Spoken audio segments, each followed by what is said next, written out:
Welcome to another episode of the Programmatic Digest podcast. We have Kurt Donnell from Freestar on the podcast today, and I'm really excited to talk to you, Kurt. How are you doing today? I'm fantastic. Thank you so much for having me. I really appreciate it. I am very much looking for this conversation because we're going to talk about a couple things. Talk about emerging tech.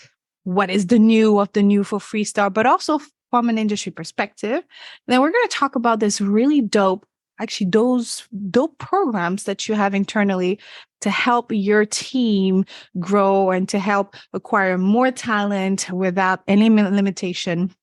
But before we get into those two topics, give us a little bit about who Kurt is, what you do, also how you landed where you landed today. Yeah, a lot there. I think like most people had a long and winding road into ad tech. I started my career as a lawyer of all things. Oh, wow. Cool. Sort of cool. Realized about day 3 of that was not my calling in life. So made a pivot after years of that. I actually worked at large law firms for 7 or 8 years. Had the chance to work on a bunch of different things. I kind of was a tax attorney against my will for about a year and a half. Long story there that we don't have time for today, but really did what I thought I wanted to do for a while, which would be a mergers and acquisitions attorney, primarily did corporate law, a little bit of real estate along the way, but did that for 7 or 8 years, realized I really wanted to be on the business side of things. I had this theory in life, going to law school and doing corporate law, that you got to help structure these crazy transactions and everything. And I came to find out the business people make all the decisions and the lawyers just write it down. And so I wanted people to be on that building the transaction side, not the writing it down piece. So about, I don't know, a decade ago, maybe actually longer than that now, I had the chance to go in-house at a digital media company. At the time, it was called She Knows Media, now She Media, that's owned by Penske. Nice. It was independent at the time. And so learned the advertising space pretty quickly, went from being hired as the lawyer to running the business development team, and then ran audience development and corporate development, where we bought a bunch of things and sort of ended up in a COO-ish position at that company. So that's where I cut my teeth on the media side. This was 2012 to 2017 I was there. So it was really kind of the time where the rise of programmatic happened. And so I got to see that. Big data was hot. Mobile advertising was just starting, I remember. Oh, yeah. Video, like the rise of video, the rise of mobile, YouTube, and the rise of video. And yeah. YouTube became a little sexier for advertisers. It was messy, but it was sexier. Yeah, so that's how I cut my teeth on it. Left the industry for a couple of years, went and helped take a yoga company public, of all things. It was a roll-up of yoga studios. So I was flying around the country, taking yoga class, buying yoga studios. And then I guess the ad tech bug was still in me, and had the chance to jump on board as CEO of Freestar about 4.5 years ago. And it's been an amazing ride since then. So interesting journey into and then continuing on into more ad tech. That is really cool. Okay, cool. So I like to ask that question, how did you land in programmatic? Because most people that I ask this question to always have very interesting stories, just like yours. Like they accidentally landed in ad tech, just like you. Sure. Or like me, they were lucky enough to find an agency or a company to train them from scratch. Yep. So there was no like, I'm going to graduate from programmatic master of something and then find a job somewhere. So I love asking this question. So what is your definition of what you do to like a 5-year-old? So if you had to ask a 5-year-old what Freestar maybe did and what you do at Freestar, how would you tell them? The easiest version, and what my kids would probably tell you, is I put ads on the internet, which they find annoying in some of their games. There's that. So that's the most basic version. Is we basically power the ads for the website owners, more or less. Monetization in a box. They do the content. We do the ads. I think is the easiest thing. Behind that, obviously, there's a lot more details where we actually run the auction. We bring the bidders into the auction. We optimize the auction for the publisher so that they're maximizing the revenue from every impression they bring to market. But we essentially take care of all of the hassle of the advertising side of the house so they can focus on content and audience development, which they tend to be the best at. Got it. So if I had to place you in the Lumascape, you wouldn't be on the SSP side, would you? We basically look like one gigantic publisher. We represent hundreds of publishers and thousands of websites. but we sit below the SSP. We Mhm. have relationships with, I don't know, 50 or 60 different SSPs and now some DSPs more directly, but we take care of managing all those relationships, collecting all the revenue from the SSPs, and we cut the publisher a single check at the end of the month. So we kind of get rid of the hassle of them having to maintain their own code, maintain all the relationships, chase the accounts receivable from all of these folks, and really streamline kind of the revenue function for a publisher. You get down and dirty for those publishers. Got it. We do. We do. We, in some instances, are kind of an extension of their team if they have an in-house ad ops team. And in some instances, we are the entire monetization team for the publisher. So I was going to ask in the podcast, what are your take on the most recent headlines, right? So the headlines that I've seen, well, last quarter, I would say Q1 would be the SSP is dying or whatnot. But I find like this topic is now boring. So we're going to talk about something, more promising, more exciting. Like, what do you see emerging in the industry? What do you think? Like, what's your take one professionally, and then also like if you want to share what Freestar stands at. But what do you think about how the industry is moving? I think it relates a little bit to the SSP point you made. And I don't think it's the death of the SSP, but I think I don't think so too. But when I saw that, I was like, come on. Yeah. Oh, I mean, I think really? the death of the tier 3 SSP, maybe. I think there is too many people involved that are doing too much reselling. And so I think my answer to that question is I think we're going through a moment of cleanup right now. I think there's a maturation happening in the market right now where for a while, either because people on the buy side were naive or were turning a blind eye or something, there was a lot of waste in the middle of the whole ecosystem, and it allowed SSPs to exist that were only selling to other SSPs. There's not a lot of real value there. I mean, in certain instances, maybe there was interesting targeting layered on there or something. But I think a lot of that inefficiency is going to get cleaned up in the marketplace. And I think the trade desk has certainly been very vocal about this and cleaning up the supply path. I think supply path optimization is something that was referenced for a while. I think it's actually happening in 2023, which I think is a good thing. And ideally, it will lead to better outcomes for advertisers, hopefully more dollars in the publisher's pocket. So both sides win here a little bit. I think for a while, supply path optimization maybe was referenced as it's going to hurt the publisher because it's not sending the same impression through 50 different pipes. But I think if we all do a better job of finding the efficient pipes, eliminating some level of the ad tech tax, both sides can win here. So I've actually been pleased to see some of these things happening. I agree because it's one of our many conversation in our community. So we have a community. Most of them do listen to podcasts, and we just get on calls every Friday discussing industry trends. We do mini trainings for those buyers and sellers and ad ops, I would say. And one of the many topics that keep coming up is like what's the future of the open marketplace? And one of the reasons why most buyers are so frustrated is because of the quality of what we're getting in the open exchange. And you're right. One of the main reasons is because of that reselling and upselling and downselling and upgrading of the selling here and there. And one of the exercises we do very often, especially in the program that I mentioned, is that, especially in the reach and frequency program, is optimization and the exercise of looking at data providers, like how do we look at the segment's performance, or look at the supply vendors, or look at the supply site list. Like, how do you make sure you cut those sites, and why, and what do you want to cut off, right? Or keep bidding on, of course. And one of the rule of thumb here is like to uncheck, because some DSP give you the opportunity to uncheck resellers. Yep. And I always say, like, no matter what the DSP you're using, make sure you uncheck that. It's not always needed, especially for the type of brands we're running. And now you just mentioned this, but brands are no longer looking for impressions. They want very, very targeted, strategic targeting, I would say.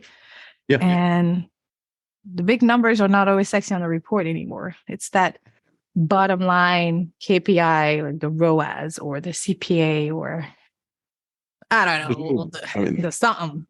At least from there's no lack of inventory out there. I think there was all of the arbitrage sites are made for advertising, I believe, are a nice word we're using for arbitrage now. I think that's getting called out a little bit. And, I agree. obviously the focus maybe less on reach and more on outcomes or things like that will hopefully clean that piece up too and put the dollars in the hands of quality publishers that are delivering good outcomes for the advertisers. I think there's a cleanup happening in many ways, which is Yeah, good.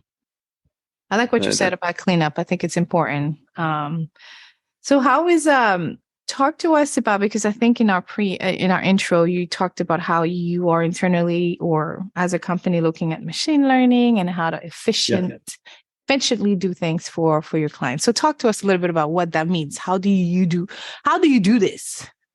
Yeah, absolutely. So it kind of goes to the supply path thing a little bit. Different bidders are going to perform better on different sites. And then even within that, obviously, whether they are client side or server side bidding, they're going to perform differently. And so we built some technology that really optimizes which bidders are allowed into the auction. And even as a subset of that, whether they are offered on the server side or the client side, and sort of dynamically selecting the right bidders for the right, not just site, but the right audience down to almost the user level. And then some other things like dynamic timeouts, for instance. If we can detect somebody's on a slower connection speed, might want to extend the timeout a little bit, give the chance for more bidders to get in there, more competition, because it's not going to be slowing down the page versus faster. Obviously, we want to make sure that we deliver that impression as quickly as possible and sort of match the site speed. So a number of things like that we're doing in the back end based on billions of data points we have every month across the sites we represent to kind of build what we affectionately call our ideal ad stack technology that brings the right bidder at the right time for the right user. It's really the thing we're focused on, and our data science team has done some amazing stuff there, and a lot more to come.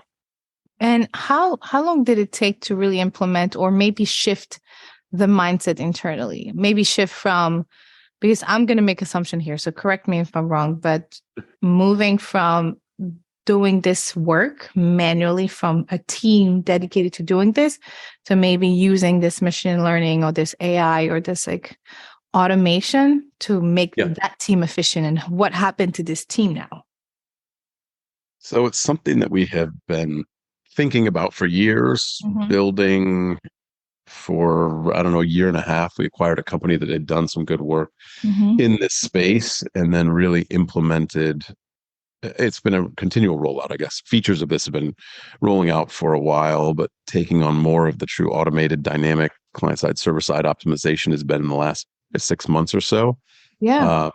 And you're right. It was very much teams doing this historically. I think it's made them smarter and be able to focus on more strategic things to work on with folks than simply which bidder should be here or not, which a machine can make that call, right? You can run enough experiments and understand from the A/B test, okay, this one performs better or equally on server side versus client side. So let's kick it over to the server so we don't slow down the page, or we know that this one performs roughly the same client side, server side. So put this one server side so we can give somebody that only performs well client side the opportunity to be client side that wouldn't necessarily be a top 10 bidder otherwise. And those are great machine choices to make, and frankly, tough for people to do because you don't have the billions of data points and you can't do that. So I think it's letting people do people jobs and machines do machine jobs. And there is an element of, is AI going to take over the world? No, it's just going to change what people do. Instead of ChatGPT, right? Instead of people being writers, they'll become incredible editors or curators of content or those things. So I don't think it gets rid of jobs internally, some of the things we're doing, or externally with this new technology. It just shifts the focus to higher and better use things, hopefully that are more fulfilling. Yeah, from a journalism perspective, I hope we never get to the point where AI becomes the writer. Maybe I'm old school, and maybe I love to get a good read from, and I can literally recognize how certain authors, especially in our trade field, how certain authors write, and I'll be like, oh yeah, this is Alison Schiff from Ad Exchanger, right? I can pick out some of their style, and I love that. I love that that it gives their signature writing. But I absolutely agree with you when it comes to when somebody, I was on a call with a consultant maybe 3 months ago, and she said, Yeah, but your program is how are you going to grow the program when AI is taking over? And I'm like, I hope AI takes over. My program is going to be just perfect for this, because it's now not going to, it's not going to be as much manual work, and AI, like you said, AI is not going to take over like that, guys. Um, I'm a big fan of automation, especially when it comes to making us more effective in what we do and spending less time on things that are not as important and helping us grow. And I do think, like you said, that, machine learning or AI is going to help do some of that. I mean, when you think about the automatable tasks, it's usually the boring things anyways, right? Like, who wants to just QA a zillion things or update line items or all of those things? Yeah. Usually the automatable things are the worst parts of people's jobs. It's not, we're taking away. No, for real. And that's, and that's why they template everything, at least as a buyer perspective. And I'm pretty sure AdOps does it too, but you template what you can so that you don't have to redo the work that was already created. It's not about working hard anymore. It's about working smart. I don't care what people say. And I think the most popular and the most used setting in a DSP is the cloning or the duplicating button. Okay. You've heard it here first. But every single buyer that is listening to this can be like, oh yeah, for sure, I've used the duplicate or the clone buttons way more than anything else, because it's like, oh, I've already done that. I just need to go update it or edit it, like you said. But I think it's a good segue into the second topic that I really wanted to kind of ask your opinion, your professional thought on, is the growth of talent. That's like, I hear a lot of like, oh, we don't have any talent. And my fight is that, no, we have talent. It's just your onboarding is sucky. Literally. That's it. It's like you don't have time. And sometimes some companies just don't have the resource to really help that individual grow or that talent grow. And that's understandable. But talent, there's so much talent from entry level to senior. So you have an internal program where you do a little bit of what we do with the reach frequency, where you hire those individuals and you kind of build them up from scratch, with the offer of like potentially staying a long time, full time, I mean. But also I want us to talk about that management, that leadership program that you have. So let's start with like the ADEC, the first one. Like, what is it? And how can people get more information about it too? Freestar.com/careers, I think is what it is, but just go to our website and go check out the career portion. The AdTech Associate Program is what we call it internally, and started a few years ago, actually out of sort of a BDR program where we were hiring junior folks into the sales team. And then we ended up actually having a number of those folks, after being in sort of the sales role for 6 or 9 months, realized they wanted to do something else in the company once they actually learned enough about it.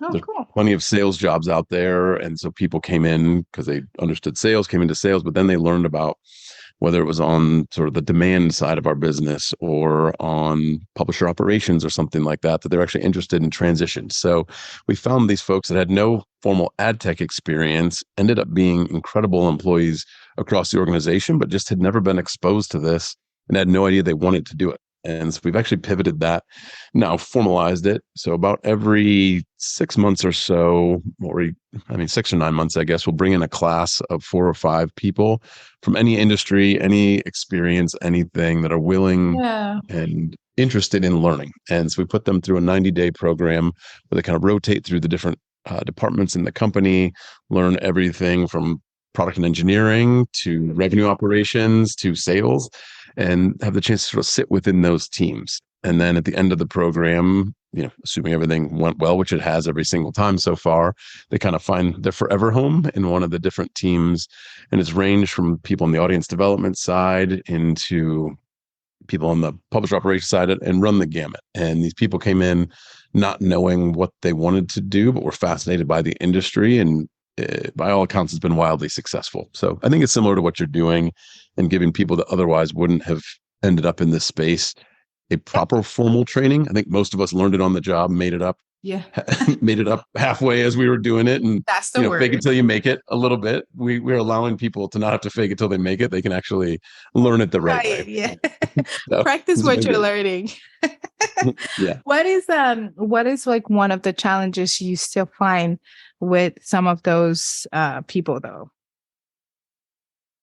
Like what would you say, like, oh, some of them do struggle with this, or some of them, it takes us a little bit of time when we go through this. I don't know, what is like a challenge or an opportunity. I think the challenge is, I think there's certain groups that people have really enjoyed and maybe wanted to spend some more time in, but to keep the program going, we had to keep it relatively short, where they're with people, I think it's 2-week stints and moving on.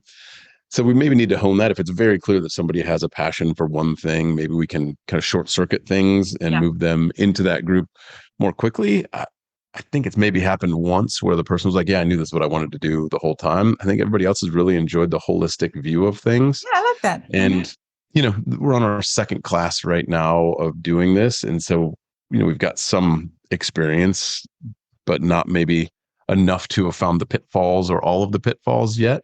And so far, every single person that's come through it has been fantastic. And I think that's an element of, it's a little bit of a self-selecting group that is willing to go sign up for a job, not knowing exactly what you're going to be doing other than learning. And so I think it's a curious type person that does that. And really one of my very favorite traits to hire for is curiosity. And so I think it plays nicely there, where it's a self-selecting group that puts themselves in, wants to learn, and then ends up being a great employee because they're curious along the way afterwards. Yeah, curiosity, like always trying to find the answer, investigative. I think it's like, I think it's the new definition of like a self-starter. Like, in order to be a true self-starter is like, you gotta go find the answers on your own, but not be afraid to ask the question.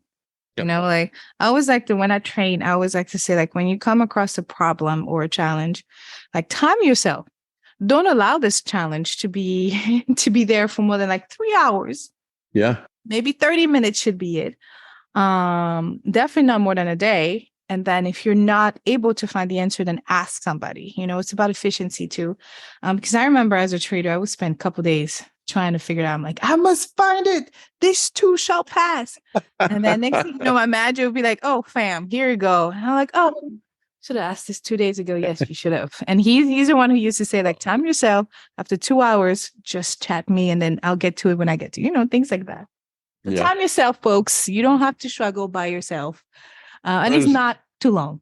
Yeah, not too long. We've built some sort of formal escalation paths around that, and built in sort of that idea that figure this out yourself. And then here's the people you should talk to. If it gets to a certain point, then it gets kind of taken up to this next level of sort of the leaders in the company. And then we got above them sort of this captain's level, who are really the firefighters on these things. And then have built, I guess it goes to your question a little bit, sort of defined paths of how you go from sort of the individual contributor side of things, and then either a senior individual contributor or the more management side of things. I think in the US, we've historically had a problem with, if you wanted to get promoted, you had to manage people. And we've realized through the pain and suffering of us all making these mistakes, just because somebody's good at their job doesn't make them a good leader of people doing that job. And so we kind of set up different paths for people to go that way, and then sort of different hierarchies that come with different training and different access to the executive team or coaching. We've got sort of a leadership library of books that we'll send to any of the folks there, additional speaker series and things for the people on these different tracks. And so we've kind of built a leveled system of management training here over the course of last year as well. That's been really helpful. And I guess bring people in with no ad tech, and then get them enough ad tech, train them up, and kind of move them along a journey is something I think we've done a pretty decent job of. And our retention of employees has been really good as a result. I mean, honestly, we just talked about it, but the number one reason why people leave is, a toxic environment. Leadership sucks after a while, or things have shifted for them. But number two is a lack of growth. It's like, I don't know if I want to be a manager, or I don't know. I tried being a manager and I was said no so many times, but like, I don't know how to become a manager, and there's just no future for me. So let me just first go work for somebody else that's going to maybe pay me a little bit more. And then I get to be a manager now, because now they're prioritizing the amount of experience I have in years with that leadership role versus, being in a company and starting from scratch or whatever. So I think it's really, really great that you have, and that's part of the leadership program that you mentioned, right? Like anyone in the company has a choice of applying for that, or how does it work? Like, how do you know when it's time for you to be a manager? Yes, we built a pretty formal process for both promotions and then getting into the more management side of things. We actually presented it to the whole company at our all hands last week. I think kind of piggybacking on some of the things you said, I think a lot of companies are not clear what that path is. And so for any leaders out there, I would recommend being very transparent about what it takes, both from these are the capabilities and qualities we want in our leaders, but also sort of here's the process. We've got some sort of formal mentoring programs in place too, where even before you become a manager of people, you become a mentor of somebody, figure out if you like this thing versus just toss them in the deep end being like, I love being an account manager. I hate managing account managers. We can figure that out beforehand. Let them be sort of the team lead or take on a mentorship before we make the formal reporting structures. So that's an element of things. Sort of that whole career pathing thing. We've got a whole process where people are encouraged to speak to the manager. These are what I want to do. Here's the goals for the next 6, 9, 12 months to get you there, and then kind of more formalized process. But I think it all just comes down to communication and being honest with people of here's the path. Because for better or worse, people make up the narrative in their head. If you don't tell them something, they'll make up their own story about the whole thing. And then the assumption are most likely negative, unfortunately. I cannot grow here and I cannot do this. But, sometimes you just have to speak up for yourself and speak out. So I think that's super great. I think it's a great way to close the conversation. So if you wanted to leave us with some wisdom, right? What is something you would maybe share with your freshman self, something you now know that you wish you knew when you first started in your professional career or in ad tech? It doesn't matter. What's a word of wisdom you want to leave us with? I think it is that curiosity point. There's two of them. What you just said a little bit, the worst they can say is no. Like in life, the worst they can say is no. So go ask the question, find out, hey, I want to be a manager, whatever it is. And if they say, actually, there's no management potential yet for this, but here's the path, at least you know the answer. Like they can say that. The other piece is that curiosity thing is make sure in your career, whenever you get sort of the weird feeling of like, oh, I'd like to learn more about that, go chase it down a little bit. Don't divert all your energy to that, kind of to your point on not spending too long on problems. But if you're curious about how a product management team works, to take somebody out to lunch, grab coffee with them and just understand what does it really mean? Because most great careers have had twists and turns to them, and people are very willing to share their experience because everybody loves talking about themselves. So make them feel important. Go ask them, how do you do XYZ? You'd be amazed how many people will sit down and have lunch with you. And I've had the chance to be on both the receiving and giving side of that. And it's fulfilling when you feel like you're helping mentor somebody or figure out their own path. And then on the receiving side of it, you can find out without having to maybe make a mistake and go to a job or a company that you don't want. You can find out a lot just by asking the real questions. So maybe the answer here is just ask. I guess that's maybe the final recommendation for the day. Yeah, right. I love that. Part of their assignment throughout the program is to do connection via LinkedIn and to take like coffee chats for this reason. It's like I always tell them, like, people actually love to help at their convenience. They do. So if they don't respond to you, don't take it personal. They probably have not checked LinkedIn in a few months. Or if they do say no, that's also okay. It's like one less no to receive towards that one yes. You only did one yes. And then I always say, like, you'll be surprised. People love to like get on those chat calls, and especially if it's to help.